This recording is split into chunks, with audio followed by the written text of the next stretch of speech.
रूस के राष्ट्रपति व्लादिमीर पुतिन को दिल्ली पहुंचे करीब 24 घंटे का वक्त बीत चुका है और इसी दौरान भारत और रूस के बीच कई अहम समझौते हुए। पीएम मोदी राष्ट्रपति पुतिन की दोस्ती की केमिस्ट्री भी दिखाई पड़ी। सबसे पहले बताता हूं आपको कि दिल्ली आने के बाद पुतिन के अब तक के 24 घंटे कैसे बीते हैं। कल शाम करीब 7 बजे व्लादिमीर पुतिन दिल्ली के पालम एयरपोर्ट पहुंचे। वो तस्वीरें जी न्यूज ने आपको लाइव दिखाई। उसी पालम एयरपोर्ट पर प्रोटोकॉल को तोड़ते हुए पीएम मोदी उनके स्वागत करने के लिए पहुंचे। फिर पुतिन और पीएम मोदी एक कार में सवार हुए पीएम हाउस पहुंचे। पीएम हाउस में पुतिन को पीएम ने डिनर दिया और इसी दौरान पुतिन को पीएम मोदी ने रूसी भाषा में लिखी गीता जी भी भेंट की। आज सुबह सबसे पहले राष्ट्रपति भवन में पुतिन का औपचारिक स्वागत किया गया। पुतिन को राष्ट्रपति द्रौपदी मुर्मू और प्रधानमंत्री मोदी की मौजूदगी में 21 तोपों की सलामी दी गई। पुतिन राजघाट गए, राष्ट्रपिता महात्मा गांधी को श्रद्धांजलि दी। राजघाट से सीधा हैदराबाद हाउस पहुंचे जहां भारत और रूस के बीच द्विपक्षीय बैठक हुई और इस बैठक में शामिल हुए पुतिन। राष्ट्रपति पुतिन और पीएम मोदी ने एक साझा प्रेस कॉन्फ्रेंस की और अब से थोड़ी देर बाद पुतिन डिनर के लिए राष्ट्रपति भवन पहुंचे। व्लादिमीर पुतिन 24 घंटे से दिल्ली में हैं, इस पर पूरी दुनिया की नजर है। तो दूसरी तरफ एक और चीज है, एयरपोर्ट से लेकर के राष्ट्रपति भवन तक 25 साल की केमिस्ट्री का कमाल देखने को मिला। चाहे मोदी पुतिन की एक दूसरे के लिए प्रोटोकॉल को तोड़ना हो या एक साथ ग्लोबल चैलेंज से लड़ने की बात हो, मैं दिखाता हूं रिपोर्ट में आपको इस 24 घंटे की बॉन्डिंग के मतलब क्या है।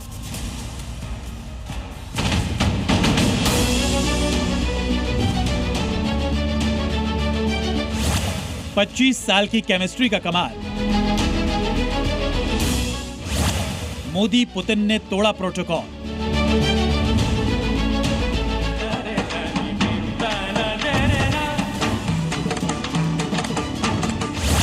एयरपोर्ट से राष्ट्रपति भवन तक grand welcome.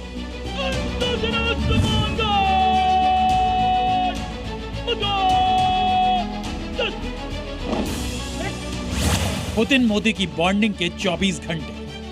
Grand welcome, guard of honour, 21 तोपों की सलामी। सिर्फ एक तस्वीर नहीं, ये भारत रूस के 25 साल की केमिस्ट्री का कमाल है। ये पीएम मोदी पुतिन की 24 घंटे की बॉन्डिंग है। ये दुनिया को मैसेज और उपदेश है नए वर्ल्ड ऑर्डर का। रूस के राष्ट्रपति व्लादिमीर पुतिन 30 घंटे के भारत दौरे पर कल शाम करीब 7 बजे दिल्ली पहुंचे। ब्लैक सूट बूट पहने पुतिन जैसे ही विमान से बाहर निकले तो पीएम ने उन्हें सरप्राइज कर दिया। पीएम मोदी ने प्रोटोकॉल तोड़कर पालम एयरपोर्ट पहुंचकर उन्हें रिसीव किया। पीएम मोदी ने सबसे पहले गर्मजोशी के साथ हाथ मिलाया और फिर दोनों ने एक दूसरे को गले लगाकर अभिवादन किया।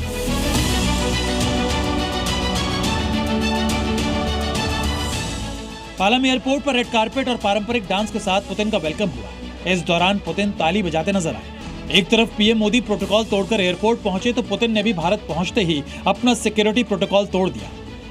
पुतिन ने रूस से एयरलिफ्ट करके आई अपनी ओरस सीनेट कार छोड़ दी। पुतिन पीएम मोदी की गाड़ी में बैठकर प्रधानमंत्री आवास पहुंचे।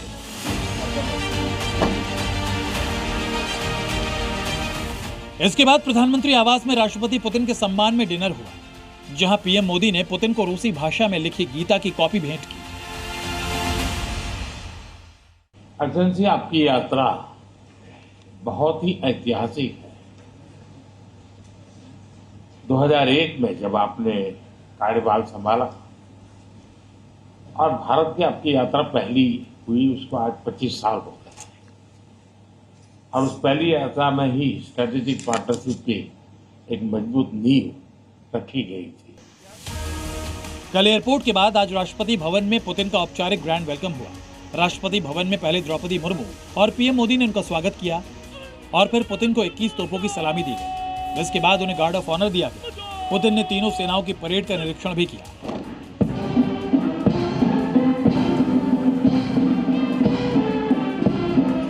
इसके बाद पुतिन सीधे राजघाट पहुंचे, जहां उन्होंने राष्ट्रपिता महात्मा गांधी की समाधि पर फूल चढ़ाकर उन्हें श्रद्धांजलि दी। पुतिन ने राजघाट पर विजिटर बुक पर रूसी भाषा में एक नोट भी लिखा। दुनिया में शांति के लिए महात्मा गांधी का अहम योगदान रहा। गांधी जी के आदर्श आज भी प्रासंगिक हैं। महात्मा गांधी महान दार्शनिक और मानववादी थे और गांधी जी एक ऐसे नए विश्व की कल्पना करते थे जहां सभी देशों के बीच न्याय, समानता और सम्मान हो। बापू को नमन के बाद पीएम मोदी और पुतिन की हैदराबाद हाउस में मुलाकात हुई, जहां पर दोनों ने एक बार फिर गर्मजोशी से हाथ मिलाया, जिसमें 25 साल की केमिस्ट्री का कमाल नजर आया। ब्यूरो रिपोर्ट, जी मीडिया। और अब मैं आपको बताता हूं कि भारत और रूस के बीच क्या क्या डील सील हुई है। तो जरा पॉइंटर नोट करते जाइए और इनका इंपैक्ट क्या पड़ेगा ये भी बताऊंगा आपको। पहला, 2030 तक इकोनॉमिक कोऑपरेशन प्रोग्राम पर सहमति है। हालांकि पीएम मोदी ने कहा कि इस बात की चर्चा पहले हुई थी, लेकिन इस मुलाकात के बाद उनको उम्मीद है कि 2030 तक का इंतजार करने की जरूरत नहीं है। उसके अलावा भारतीय वर्कर्स रूस में काम करेंगे, उनको रूसी भाषा भी सिखाई जाएगी, ट्रेन करके भेजा जाएगा। उसके अलावा व्यापार और निवेश को संतुलित और सस्टेनेबल बनाने पर जोर दी जा रही है ताकि ग्लोबल ऑर्डर में दोनों देश एक बेहतर साझेदारी स्थापित कर सकें। इंडिया रूस बिजनेस फोरम से संबंधों को और ज्यादा मजबूत और ज्यादा तेजी देने की कोशिश की जाएगी।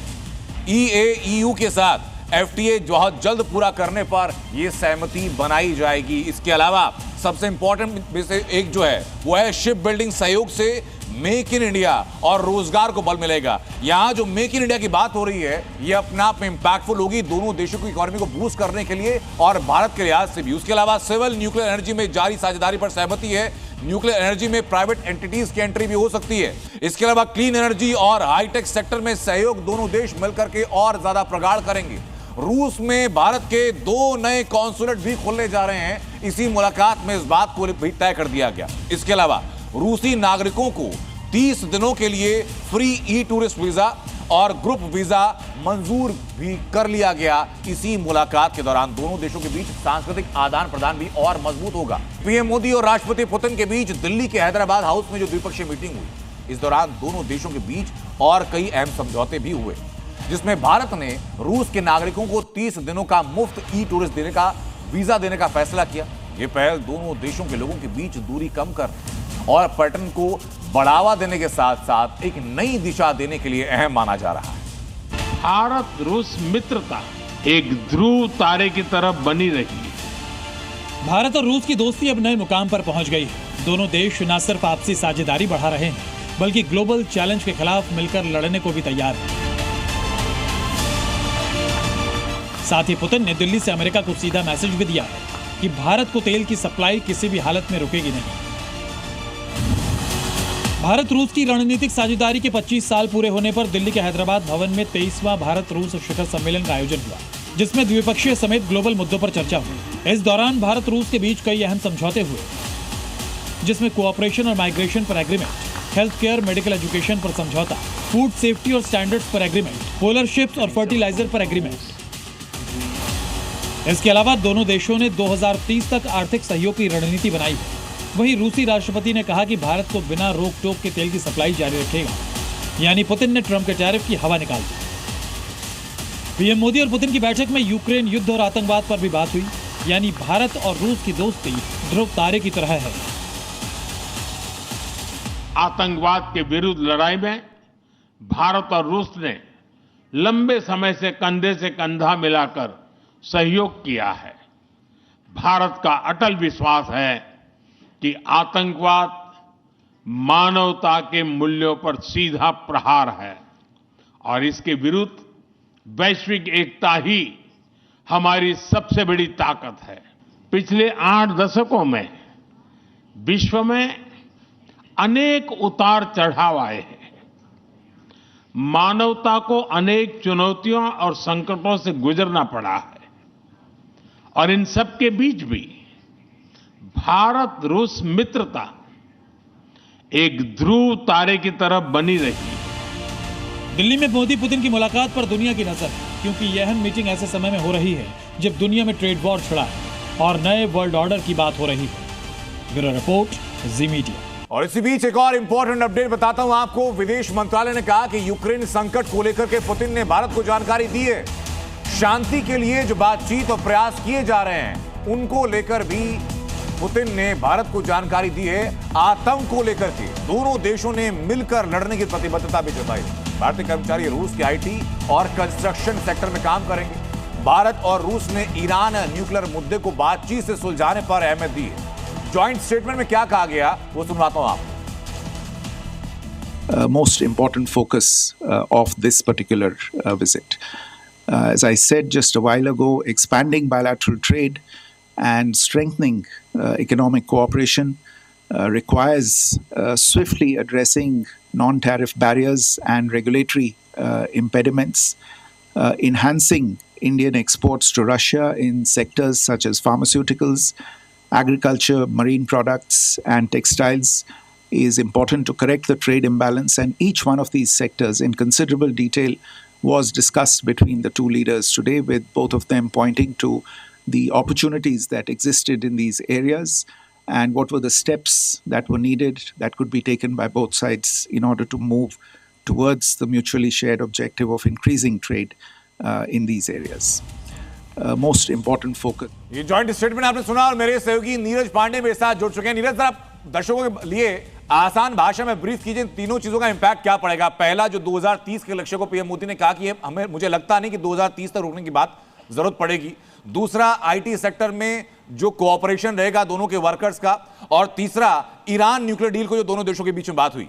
आईटी सेक्टर एक सबसे बड़ा ऐसा सेक्टर है जिसमें भारत का बहुत बड़ा सहयोग रहा है पूरे वर्ल्ड को। आप अगर देखें तो पूरे विश्व में, चाहे यूएस की इकोनॉमी में आईटी इंजीनियर्स या इंडियन आईटी मैंस का मामला हो, या यूरोप में देखें, उसी तरह रसिया में भी भारत और रसिया दोनों ये बात को मालूम है कि भारत सबसे ज़्यादा इंजीनियर प्रोड्यूसर कंट्री है, जहाँ पर आईटी पर बहुत जोर है। कई ऐसे देश हैं जिनकी आईटी की इकोनॉमी भी भारत के लोगों द्वारा चलाई जा रही है, संचालित की जा रही है, और वर्ल्ड की जितनी टॉप की कंपनीज हैं उसमें आईटी के जो टॉप के लीडर्स हैं उसमें भी भारत के लोग इन्वॉल्व हैं। तो ऐसे में रसिया बहुत अच्छे से समझता है कि भारत का अगर आईटी के क्षेत्र में सपोर्ट रहता है तो रसिया के लिए भी बेहतर और इंडिया के लिए भी ये बेहतर है कि एक ऐसा मित्र देश जो कि हमेशा से हमारे साथ खड़ा रहा है, अगर उसका सहयोग हमें मिलता है तो निश्चित रूप में ये दोनों देशों की ग्रोथ स्टोरी के लिए बहुत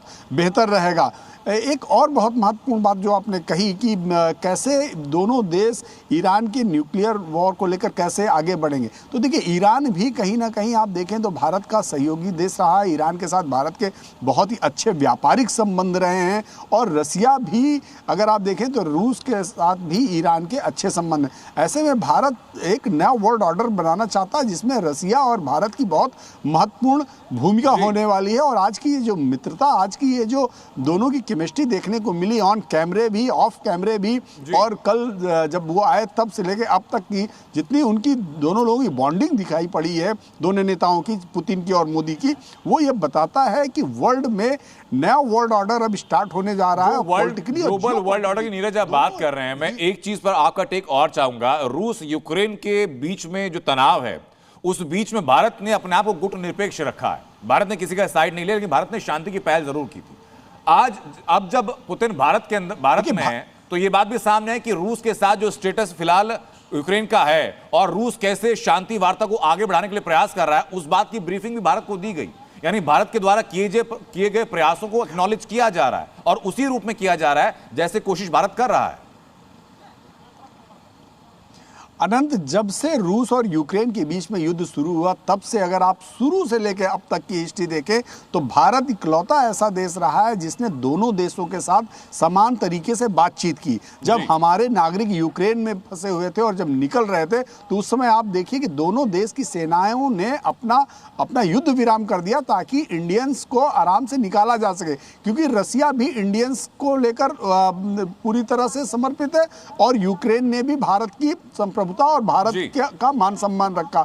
और ऐसे में हमेशा से आप देखें नरेंद्र मोदी जो हमारे सरकार को लीड कर रहे हैं, वो हमेशा ये कहते रहे हैं कि शांति और आपसी समझौता और आपस में बातचीत ही एकमात्र रास्ता है जो किसी भी देश की संप्रभुता और किसी भी देश की शांति व्यवस्था को बनाए रख सकता है। तो भारत का तो हमेशा लक्ष्य यही रहा है कि युद्ध जैसी चीज होनी ही नहीं चाहिए और कहीं ना कहीं बातचीत से चीजें निकलनी चाहिए। और ये बात वो रूस के राष्ट्रपति के साथ भी बैठकर उन्होंने कहा है और यूक्रेन के राष्ट्रपति के साथ भी बैठकर ये बात कही। मैं नीरज इस पर और कुछ बिंदुओं पर आपसे विस्तार से बात करूंगा, मैं लौट रहा हूं आपके पास, आप बने रहिएगा। भारत और रूस की दोस्ती अब सिर्फ कूटनीतिक नहीं बल्कि बदलते हुए वर्ल्ड पावर सेंटर की कहानी है। तेल से लेकर न्यूक्लियर पावर प्लांट तक, ट्रेड से लेकर टूरिज्म तक, दोनों देश 2030 तक $100 बिलियन का बिजनेस टारगेट सेट कर चुके हैं। और अब इसी बीच ट्रंप के टैरिफ प्रेशर का गुब्बारा एक बार फिर पिचका, क्योंकि मोदी पुतिन पार्टनरशिप के सामने न तो दबाव चला और ना ही कोई धमकी चली। भारत इस यात्रा में रूस के साथ कंधे से कंधा मिलाकर चलने के लिए पूरी तरह से तैयार है। कम make in India, partner with India and together let us make for the world. Bharat रूस की साझेदारी, दोस्ती की नई कहानी।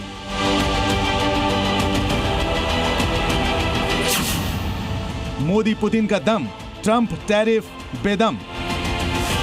जिस डील पर पूरी दुनिया की नजर थी, अमेरिका से लेकर चीन तक, सब नजरें गड़ाए थे। और जब मोदी और पुतिन की जोड़ी ने ट्रेड को और बढ़ाने का ऐलान किया, तो ट्रंप का टैरिफ बम उसी समय फुस हो गया। अमेरिका भारत पर दबाव बनाता रहा, लेकिन मोदी की विदेश नीति के आगे उसकी सारी हेकड़ी निकल गई। अमेरिका के लाख टैरिफ प्रेशर के बाद भी ना भारत झुका और ना ही रूस हिंदुस्तान की मदद से रुका। भारत और रूस के बीच फूड, केमिकल, फर्टिलाइजर और हेल्थ सेक्टर में कई अहम समझौते हुए, जिसका मकसद भारत रूस व्यापार बढ़ाना है। पिछले साल हमारा बायलैटरल ट्रेड टर्नओवर 12% बढ़ा, जो कि एक नया रिकॉर्ड है। हम अब भी उम्मीद कर रहे हैं कि इस साल का ट्रेड एग्रीमेंट भी उसी शानदार लेवल पर बना रहेगा। रूस ने पावर सेक्टर में भारत की मदद की अपनी प्रतिबद्धता दोहराई है। यह कुर्नुकुलम न्यूक्लियर पावर प्लांट तमिलनाडु में है। ये भारत का नहीं, बल्कि एशिया के सबसे बड़े न्यूक्लियर प्रोजेक्ट्स में से एक है।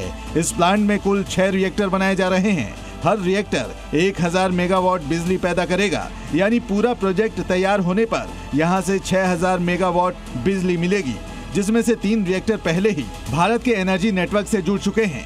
बाकी 3 रिएक्टर का काम भी तेजी से हो रहा है। हम कुंडनकुलम में भारत का सबसे बड़ा न्यूक्लियर पावर प्लांट बनाने के लिए एक फ्लैगशिप प्रोजेक्ट चला रहे हैं। 6 रिएक्टर यूनिट में से 2 पहले से ही ग्रिड से जुड़ चुके हैं, जबकि 4 और बन रहे हैं। इस प्लांट को पूरी कैपेसिटी से चलाने से भारत के एनर्जी जरूरतों में बड़ा योगदान मिलेगा, जिससे इंडस्ट्रीज और घरों को सस्ती और साफ बिजली मिलेगी। भारत न्यूक्लियर एनर्जी में अपना दायरा फैलाना चाहता है और इस काम में रूस भारत का बड़ा साझेदार बन सकता है। खासकर दक्षिण भारत का कुर्नुकुलम न्यूक्लियर पावर प्लांट बेहद खास है, क्योंकि इसकी वजह भी समझ लीजिए।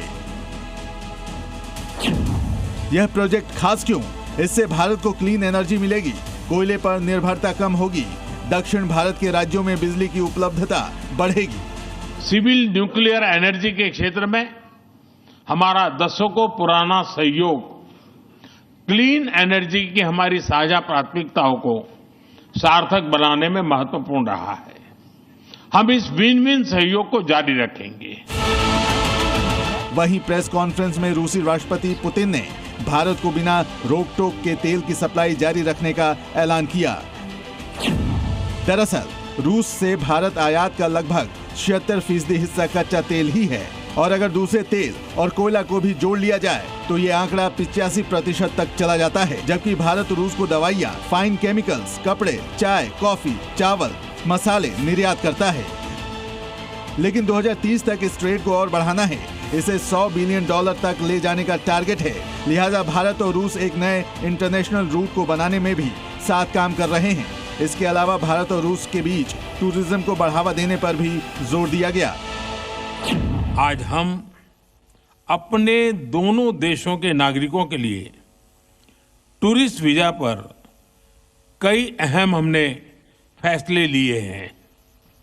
इससे दोनों देशों के बीच टूरिज्म को बढ़ावा मिलेगा, टूर ऑपरेटर्स के लिए नए बिजनेस अपॉर्चुनिटीज बनेगी और रोजगार के नए अवसर खुलेंगे। यानी भारत और रूस दोनों ही व्यापार में आगे बढ़ रहे हैं और ट्रंप के तमाम टैरिफ वाली धमकी को नजरअंदाज भी कर रहे हैं। ब्यूरो रिपोर्ट, जी मीडिया। नीरज पांडे लगातार मेरे साथ बने हुए। नीरज जी, जो नए ग्लोबल वर्ल्ड ऑर्डर की हम लोग बात कर रहे थे, जो बेटर ट्रेड की हम बात कर रहे थे, उसी की तस्दीक करते हुए बयान और तस्वीरें दोनों हैं। अब दर्शकों को जरा आप समझाइए कि 2030 का जो लक्ष्य निर्धारित किया गया, जिस लक्ष्य के बारे में पीएम मोदी ने प्रेस कॉन्फ्रेंस के दौरान ये बोला भी कि भाई जो आज बातचीत हुई है, मुझे लगता नहीं है कि उस लक्ष्य को पूरा करने के लिए 2030 तक के इंतजार की जरूरत भी है हमको। देखिए बिल्कुल नहीं है, क्योंकि अगर आप देखें तो दो बहुत बड़े कंट्री, लोकतांत्रिक रूप से बहुत मजबूत कंट्री एक साथ आए हैं और उन्होंने, अगर आप देखें लिस्ट देखें जो एग्रीमेंट्स और MOU हुए हैं, उससे ये बताता है कि 2030 तो बहुत दूर की बात है, बहुत पहले मुझे लगता है कि 2028 और 29 तक में ही बहुत सारे लक्ष्य हासिल किए जा सकते हैं।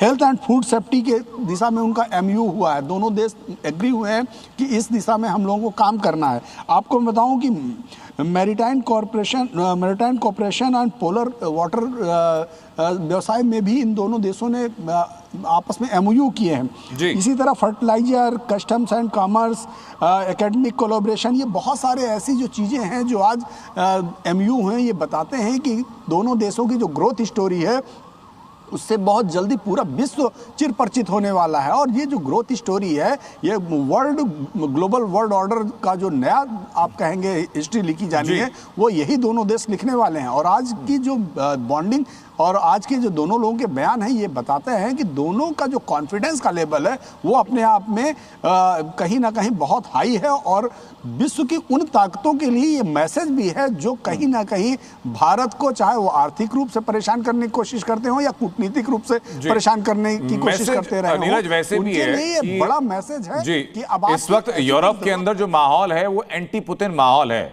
यूरोप के कई देशों की तरफ से असंख्य सैंक्शंस रूस के ऊपर लगाए गए। भारत रूस के साथ ट्रेड ना करे, इसके लिए, इसके चलते भारत के ऊपर अमेरिकी सैंक्शंस भी हैं, लेकिन बावजूद इसके दोनों देश आज एक साथ खड़े हैं। दो इंपॉर्टेंट पॉइंट मैं आपसे और समझना चाहूंगा। पहला, जो न्यूक्लियर एनर्जी को लेकर के दोनों देशों के बीच में बातचीत हुई है, और पीएम मोदी ने जिक्र किया मेडिसिन क्षेत्र में भी कि कॉपरेशन और प्रगाढ़ होगा। देखिए इसमें कोई शक नहीं, भारत तब भी नहीं रुका जब अटल बिहारी वाजपेयी प्रधानमंत्री हुआ करते थे और उस समय न्यूक्लियर टेस्ट को लेकर अमेरिका ने सैंक्शन लगाए और भारत पर कई तरह के प्रतिबंध लगाए। भारत ने तब भी इसकी परवाह नहीं की और बाकायदा तब के प्रधानमंत्री अटल बिहारी वाजपेयी के समय पे न्यूक्लियर टेस्ट किया गया। आपको पोखरण याद रहा हो। यही नहीं, आज जब प्रधानमंत्री बोल रहे थे तो उससे बिल्कुल साफ हो चुका था कि अब उन्हें किसी की परवाह नहीं है, दोनों देशों को किसी की परवाह नहीं है। आप करें तो ठीक है, हम करें तो बखेड़ा, ऐसा नहीं चलेगा। आप एक जो है कंट्री के रूप में रिप्रेजेंट कर रहे हैं वर्ल्ड को, तो हम भी एक कंट्री के रूप में रिप्रेजेंट कर रहे हैं। यदि आपकी अपनी बाध्यताएं हैं तो हमारी भी अपनी बाध्यताएं, हमें भी चुनने का हक है कि कौन हमारा दोस्त है, कौन हमारा दोस्त नहीं है। और ये आज पॉलिटिकल विल प्रधानमंत्री नरेंद्र मोदी ने दिखाई कि यूरोप और US के खिलाफ होने के बावजूद प्रधानमंत्री नरेंद्र मोदी ने रशिया के राष्ट्रपति के साथ न सिर्फ कई मुद्दों पर MOU साइन किए, सिर्फ पॉलिटिकल विल नहीं नीरज, ये लीडरशिप स्किल भी है कि जब आप देश के भलाई की बात सोचते हैं तो कैसे ऐसे प्रतिबंधों को साइडलाइन करते हैं। लेकिन इसी बीच में भारत रूस पार्टनरशिप को लेकर के पीएम मोदी ने क्या कहा है, वो एक बार फिर आपको सुनना चाहिए। डिफेंस और स्पेस को प्राइवेट सेक्टर के लिए खोल दिया गया है। इससे इन सेक्टर्स में नए अवसर बने हैं। अब हम सिविल न्यूक्लियर सेक्टर में भी नई संभावनाओं के द्वार खोलने जा रहे हैं। यह केवल एडमिनिस्ट्रेटिव रिफॉर्म नहीं बल्कि माइंडसेट रिफॉर्म्स हैं। इन रिफॉर्म्स के पीछे एक ही संकल्प है, विकसित भारत। पुतिन और मैंने 2030 तक द्विपक्षीय व्यापार को $100 बिलियन का उस लक्ष्य को पार करने का हमने निर्धार किया था। लेकिन कल से मेरी जो राष्ट्रपति पुतिन से बात हो रही है और जिस प्रकार के पोटेंशियल नजर आ रहे हैं, मुझे नहीं लगता कि हमें 2030 तक इंतजार करना पड़ेगा। मैं साफ देख रहा हूं। हम उस लक्ष्य को समय से पहला पूरा करने के संकल्प के साथ आगे बढ़ रहे हैं और मेरा विश्वास बढ़ रहा है। तो दोस्ती, भरोसा और 25 साल की डिप्लोमेटिक केमिस्ट्री। कल रात पालम एयरपोर्ट पर पुतिन के स्वागत से लेकर आज समिट तक दुनिया देख रही है कि इंडिया रूस रिलेशन सिर्फ साझेदारी नहीं है बल्कि स्ट्रेटेजिक ब्रदरहुड है। पीएम मोदी और पुतिन की इस बॉन्डिंग ने न सिर्फ प्रोटोकॉल नहीं तोड़े बल्कि ग्लोबल पावर बैलेंस के कई मायने बदल दिए।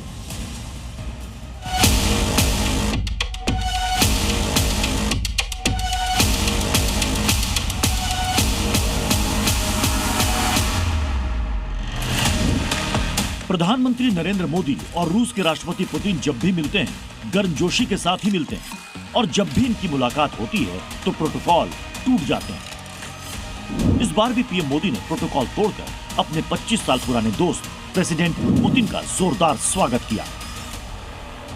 3 महीने पहले सितंबर में जब दोनों लीडर एससीओ की समिट में चीन के बीजिंग में मिले थे, तब पुतिन ने भी प्रोटोकॉल तोड़कर अपने सुपर आर्मर्ड ऑरस सेनाट में बिठाया था और गाड़ी में ही दोनों नेताओं के बीच करीब 50 मिनट तक बात हुई थी।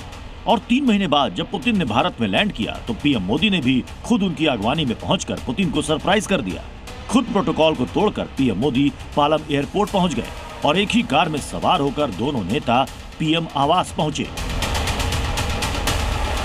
जिसके बाद पीएम मोदी ने एक्स पर पोस्ट किया कि भारत और रूस की दोस्ती समय की कसौटी पर खरी उतरी है, इससे हमारे लोगों को अपार लाभ हुआ है। भारत रूस मित्रता एक ध्रुव तारे की तरह बनी रही है।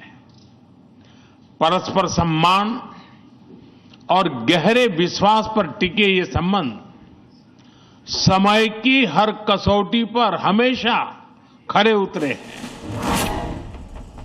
पुतिन और मोदी की बॉन्डिंग है ही ऐसी। ये याराना आज का नहीं, 25 साल पुराना है। मोदी और पुतिन की दोस्ती 25 साल पहले साल 2001 में शुरू हुई थी, जब नरेंद्र मोदी भारत के प्रधानमंत्री नहीं बल्कि गुजरात के मुख्यमंत्री थे। पुतिन साल 2000 में रूस के प्रेसिडेंट बने थे। मोदी ने 1 साल बाद 2001 में गुजरात की कमान संभाली थी। गुजरात का मुख्यमंत्री बनने के 1 महीने बाद ही मोदी उस वक्त के प्रधानमंत्री अटल बिहारी वाजपेयी के साथ रूस के दौरे पर गए थे, जहां पहली बार उनकी मुलाकात मॉस्को में पुतिन से हुई थी। हालांकि इंटरनेशनल लेवल पर उस समय नरेंद्र मोदी एक छोटे नेता माने जाते थे, लेकिन इसके बावजूद पुतिन ने मोदी के पद को देखकर दूरी नहीं बनाई थी, बल्कि उन्हें पूरा सम्मान और अपनापन दिया था। 2014 में जब मोदी भारत के प्रधानमंत्री बने, इसके बाद इस दोस्ती ने उड़ान भरी और तब से अब तक पुतिन और मोदी की बॉन्डिंग पूरी दुनिया ने देखी। साल 2000 से अब तक पुतिन 10 बार भारत आ चुके हैं और नरेंद्र मोदी के प्रधानमंत्री बनने के बाद पुतिन की यह चौथी भारत यात्रा है। 10 से 11 दिसंबर 2014 को 15वां भारत रूस समिट का आयोजन किया गया था, जिसमें पुतिन ने शिरकत की थी और इस दौरान पुतिन और मोदी की मुलाकात भी हुई थी। 4 से 5 अक्टूबर 2018 को महात्मा गांधी की 150वीं जयंती और शिखर सम्मेलन का आयोजन किया गया था। उस समय भी पुतिन भारत आए थे। इस दौरान दोनों देशों के बीच 2.55 लाख करोड़ करने की ट्रेड डील हुई थी। 6 दिसंबर 2021 को 21वां शिखर सम्मेलन का आयोजन हुआ था और पुतिन के इस दौरे में ही AK-203 राइफल पर सहमति बनी थी। और अब यानी 4 और 5 दिसंबर 2025 को 23वें भारत रूस समिट में पुतिन शामिल हुए हैं। पिछले साल अक्टूबर में जब पीएम मोदी ब्रिक्स समिट में पुतिन से मिले थे, तब पूरी दुनिया ने मोदी पुतिन की दोस्ती का एक अलग ही चैप्टर देखा था। У нас такие отношения, что я считал, что вы и так все понимаете. जब से मोदी भारत के प्रधानमंत्री बने, तब से रूस के साथ व्यापार भी बढ़ा है। दोनों ही देशों के बीच कुल द्विपक्षीय व्यापार बढ़कर 68.7 अरब डॉलर का हो गया है, जिसमें भारत का निर्यात 4.9 अरब डॉलर और आयात 63.8 अरब डॉलर का है। वहीं 2030 तक इसे 100 अरब डॉलर करना दोनों देशों का लक्ष्य है। साफ है, मोदी के पीएम बनने के साथ ही भारत और रूस की दोस्ती भी और मजबूत होती जा रही है। मोदी और पुतिन का याराना ही है कि डिफेंस सेक्टर में दोनों देशों का सहयोग दुनिया में मिसाल माना जाता है। ऊर्जा और अंतरिक्ष कार्यक्रमों में भी साझेदारी लगातार बढ़ रही है, जिससे कई देशों को मिर्ची भी लग रही है। वहीं बदलते वैश्विक हालात यानी कि वर्ल्ड ऑर्डर में दोनों देशों का करीब आना रणनीतिक तौर पर भी अहम है। ब्यूरो रिपोर्ट, जी मीडिया। इंडिगो की फ्लाइट ग्राउंड है, आम लोगों का गुस्सा चरम पर है, लेकिन 4 दिन तक चले एयरपोर्ट हंगामे, यात्रियों की परेशानी, इंडिगो की मुश्किलों के बाद director general of civil aviation यानी DGCA ने अपने फैसले में ढील दी। अब उड़ान व्यवस्था पटरी पर आने की उम्मीद है, लेकिन बड़ा सवाल यह आता है कि क्या हालात सामान्य होने में सिर्फ कुछ घंटे लगेंगे या अभी और लंबा इंतजार लोगों को करना होगा। जमीन पर इंडिगो का विमान, मचा हाहाकार।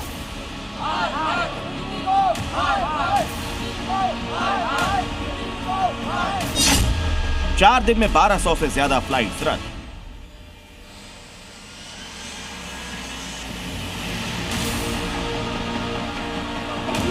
डीजीसीए के नए नियमों की वजह से इंडिगो लगातार चौथे दिन क्रू मेंबर्स, जिसमें पायलट सहित अन्य फ्लाइट स्टाफ की कमी से जूझती रही, जिसकी वजह से दिल्ली, बेंगलुरु, पुणे, हैदराबाद सहित कई एयरपोर्ट्स पर 500 से ज्यादा फ्लाइट्स कैंसिल हुई। एयरपोर्ट पर हालात बदतर हो गए। एयरपोर्ट रेलवे स्टेशन बना नजर आया। यात्री 24-24 घंटे फ्लाइट का इंतजार करते दिखे। फ्लाइट्स की जानकारी नहीं मिलने पर यात्रियों का गुस्सा और भड़क गया। दिल्ली एयरपोर्ट पर यात्री पानी, खाना और जरूरी सामान के लिए स्टाफ और सुरक्षा कर्मियों से बहस करते और झगड़ा करते देखे गए। कई जगह मारपीट की नौबत तक आ गई। सबसे पहले राजधानी दिल्ली के एयरपोर्ट का हाल देखिए, जहां इंडिगो की फ्लाइट कैंसिल होने की वजह से यात्रियों ने जमकर हंगामा किया। देश भर में इंडिगो की 500 से ज़्यादा फ्लाइटें कैंसिल होने की वजह से यात्रियों की परेशानी लगातार बढ़ती जा रही है। वैसे यात्री जो विदेशों से आए हैं और अपने घर जाना चाहते हैं, कोई शादी समारोह में जाना चाहता है, अलग अलग जगहों पर जाता है, लेकिन यहाँ पर उन्हें किसी तरह की कोई जानकारी नहीं दी जाती है, ना ही इन्हें जो सुविधाएं मिलनी चाहिए वो बताई जा रही है। बिल्कुल नहीं, अभी तक भी ऑनलाइन बता रहा है, ऑन टाइम बता रहा है। इसी समय भी मैं ऐप ऑन करूंगा, अभी भी ऑन 10 मिनट पहले मैं आधे घंटे पहले पहुंचा, तब भी यहाँ तक आने के बाद ऑन टाइम। जब चेक इन अंदर जा रहा था तब जाके सिक्योरिटी चेक ने मुझे रोका कि आपकी फ्लाइट कैंसल्ड है। रीज़न जानना है उससे कोई फ़ायदा नहीं, क्योंकि हमें तो अब घर पहुंचने की जल्दी है। रीज़न चाहे कुछ भी रहा हो, अब हमारे लिए ये प्रॉब्लमेटिक है कि हम कैसे जाएं। बाय ट्रेन हमें लास्ट मोमेंट पे रिजर्वेशन नहीं मिलेगा, by flight it's not affordable, तो बहुत ज़्यादा हमें प्रॉब्लम हो रही है। कल रात को तो इन्होंने बताया मुझे फ्लाइट दिया आज का भुवनेश्वर टू वाया रांची का भुवनेश्वर तक का दिया था, क्योंकि मेरे को कलकत्ता जाना था, वो कैंसिल कर दिया इन्होंने कल। फिर आज जब मैं वापस आया ना तो वो भी कैंसिल मिला। अब देश की आर्थिक राजधानी कही जाने वाली मुंबई का हाल देख लीजिए। एयरपोर्ट पर यात्री फ्लाइट कैंसिल होने की वजह से परेशान और नाराज दिखे। साथ ही यात्रियों ने मुंबई एयरपोर्ट पर जमकर हंगामा भी किया। इंडिगो वाले ने अपने पैसेंजर को जबरदस्ती यहाँ बुला के हरासमेंट करने का ठेका ले रखा है। उन्होंने उनको पैसेंजर को बुलाओ, यहाँ पे सबको जमा करो, बाद में परेशान करो।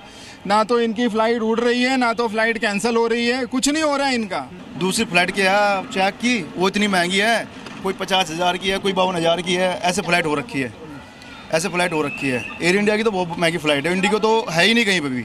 इंडिगो यहाँ से ना तो दिल्ली के लिए है, ना चंडीगढ़ के लिए, कहीं नहीं है अभी। बोर्डिंग पास सब कुछ मिल गया, तो उसके बाद कोई क्लैरिटीज नहीं है। इधर आने के बाद बोर्डिंग पास स्कैन होने के बाद पता चला कि उसके बाद मेल आया कि फ्लाइट कैंसिल हो गई। बाकी शहरों का हाल आपको दिखाएं, उससे पहले आपको बता दें कि आखिर इंडिगो के विमान आसमान में उड़ने की वजह जमीन पर ही क्यों खड़े रह गए।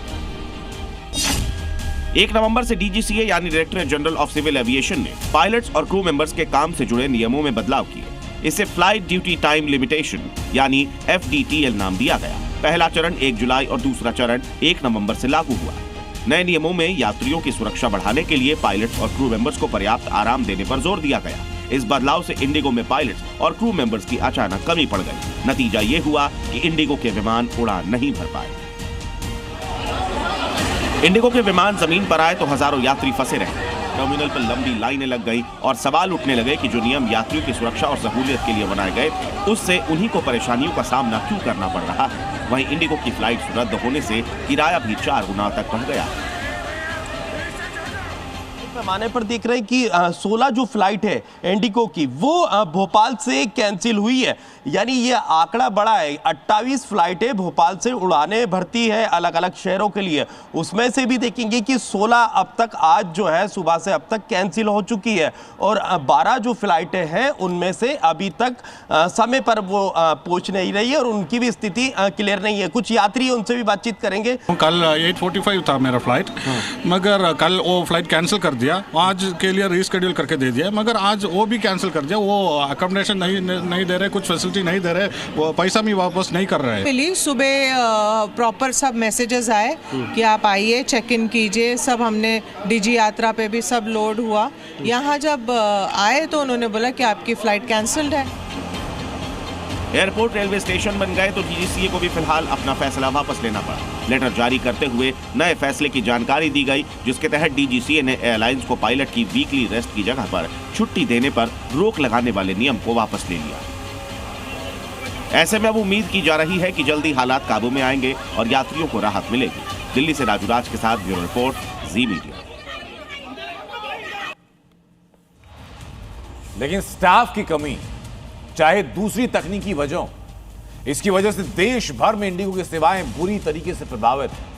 ऐसे असंख्य एयरपोर्ट देश में हैं जहां से इंडिगो की फ्लाइट्स कैंसिल हुई और कैंसिल होने के बाद उन एयरपोर्ट पर यात्री भड़के भी, क्योंकि उनको असहनीय पीड़ा का सामना करना पड़ा। उन्हें कुछ कम्युनिकेट नहीं किया जा रहा। यात्रियों की परेशानी सुलझाना इंडिगो स्टाफ के बस की बात नजर नहीं आ रही। बीते सिर्फ 2 दिनों में इंडिगो की सैकड़ों फ्लाइट्स रद्द हो चुकी हैं। हजारों यात्री इसका सामना कर रहे हैं, परेशानी का सामना कर रहे हैं और फंसे पड़े एयरपोर्ट पर। सिर्फ आज ही 400 उड़ानें ऐसी हैं इंडिगो की जो रद्द हो चुकी हैं। कल से आंकड़ा 500 था।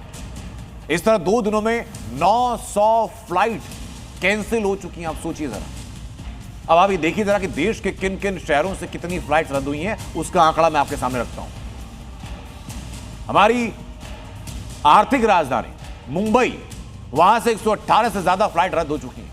हजारों यात्री एयरपोर्ट पर है, समझ नहीं आ रहा करें क्या। कई लोगों की बाकी जगह से कनेक्टिंग फ्लाइट थी, सब रुके हुए हैं। बेंगलुरु में 100 से ज्यादा फ्लाइट रद्द हो चुकी हैं। हैदराबाद में 90 फ्लाइट रद्द हुई, कोलकाता में 35 फ्लाइट, चेन्नई में 26, गोवा में 11, भोपाल में 5 और दिल्ली से 225 से ज्यादा उड़ानें रद्द की गई। कौन जवाब देगा? यानी भारत की सबसे बड़ी एविएशन कंपनी इंडिगो इस वक्त जमीन पर है और इसी वजह से हर एयरपोर्ट पर त्राहिमाम कर रहे हैं यात्री।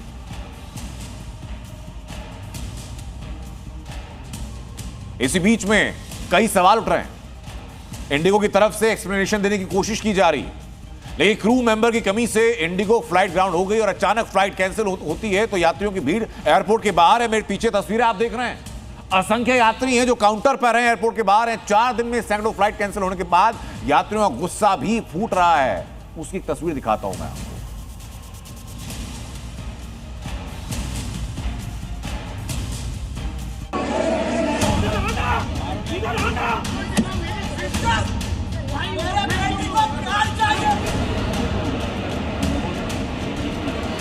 लखनऊ, श्रीनगर, हैदराबाद, भोपाल, कोलकाता।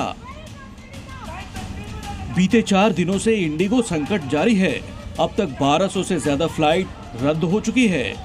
लखनऊ, श्रीनगर, हैदराबाद, भोपाल और कोलकाता समेत देश भर में यात्री परेशान हैं। हजारों यात्री एयरपोर्ट पर फंसे हैं, घंटों से फ्लाइट का इंतजार कर रहे हैं। लोग अपनी मंजिल तक नहीं पहुंच पा रहे, जिसके चलते अब एयरपोर्ट पर हंगामा हो रहा है।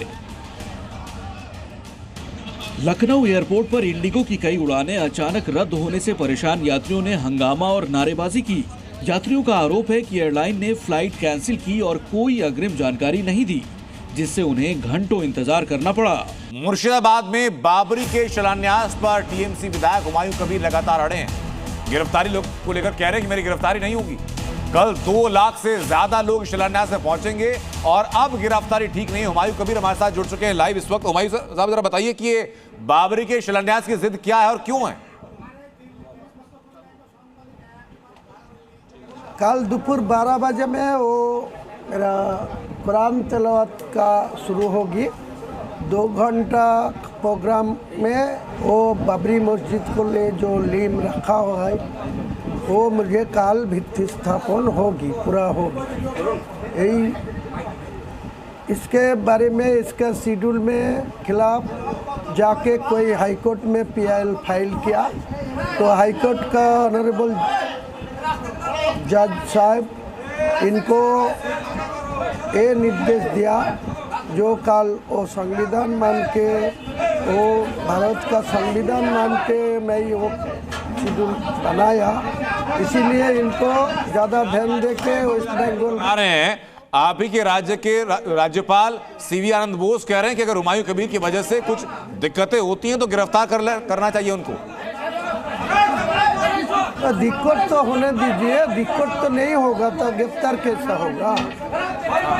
कोई दिक्कत तो नहीं होने देगा। और आप ये बाबरी बनानी क्यों है वहाँ मुर्शिदाबाद में? मुर्शिदाबाद में बाबरी बनानी क्यों है हुमायूं कबीर? एक तो इमोशनल है बाबरी के लिए, मेरा कौम का लोगों को ज़्यादा से ज़्यादा इमोशनल है, इनको दुख है।